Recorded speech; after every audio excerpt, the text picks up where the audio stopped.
பிரித்தானியாவின் லண்டனில் இருந்து கட்டுநாயக்க விமான நிலையம் சென்ற பயணிகளை நெருக்கடிக்கு உள்ளாக்கிய அதிகாரிகள் தொடர்பில் தகவல் வெளியாகியுள்ளது.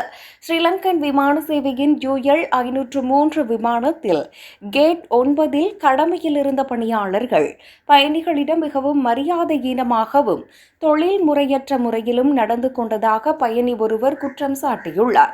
அங்கே இருந்த பெண் அதிகாரி மற்றும் 2 ஆண்கள் பயணிகளுக்கு உதவுவதற்கு பதிலாக அவர்களை அவமானப்படுத்தும் வகையிலும் மன அழுத்தத்திற்கு உள்ளாகும் வகையிலும் நடந்து கொண்டதாக அவர் தெரிவித்துள்ளார்.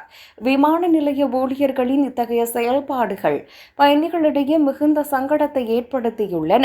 குறித்த பணியாளர்கள் பயணிகளிடம் மிகவும் முரட்டுத்தனமாகவும் பாரபட்சமாகவும் நடந்து கொண்டதாகவும் இது ஒரு சர்வதேச விமான நிறுவனத்தின் நற்பெயருக்கு களங்கம் விளைவிக்கும் வகையில் அமைந்துள்ளதாகவும் அந்த பயணி சுட்டிக்காட்டினார்.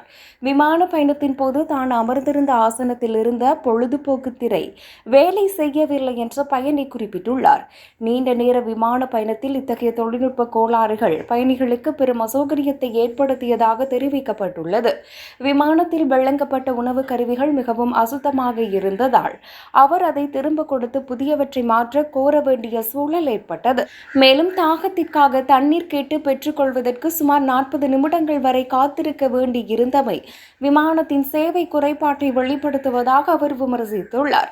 விமானத்தினுள் இருந்த பயணி குழுவினர் கனிவாகவும் தொழில்முறை ரீதியாகவும் நடந்து கொண்ட போதிலும் விமான நிலையத்தின் தரைவழி சேவைகளும் விமானத்திற்குள் இருந்த அடிப்படை வசதிகளும் மிக மோசமாக இருந்ததால் இந்த ஒட்டுமொத்த பயணமும் தனக்கு பெரும் ஏமாற்றத்தையே கொடுத்ததாக பயணி தெரிவித்துள்ளார்.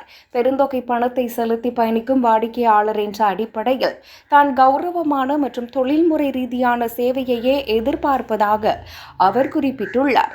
ஆனால் இம்முறை இலங்கை விமான சேவையின் தரம் தான் எதிர்பார்த்ததை விட மிக கீழ்மட்டத்தில் இருந்ததாக கூறி தனது கடுமையான அதிருப்தியை அவர் பதிவு செய்துள்ளார்.